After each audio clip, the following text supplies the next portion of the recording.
রাজধানীর তেজগাঁও শিল্পাঞ্চলে ডাকাতির ঘটনায় ৪ লাখ সৌদি রিয়াল ও ৩টি মোটরসাইকেল সহ ১৩ জনকে গ্রেপ্তার করেছে তেজগাঁও শিল্পাঞ্চল থানা ও ডিবি পুলিশ।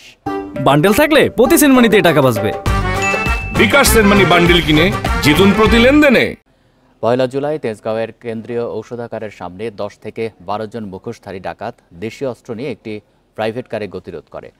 অস্ত্রের মুখে একটি ট্রাভেল এজেন্সির নগদ ৪,৯১,৫০০ সৌদি রিয়াল সহ বেশ কিছু বৈদেশিক মুদ্রা নিয়ে যায় টাকায়, যার মূল্য প্রায় ১,৬৪,০০,০০০ টাকা। এই ঘটনায় পুলিশ তুহিন নামে একজনকে আটক করে।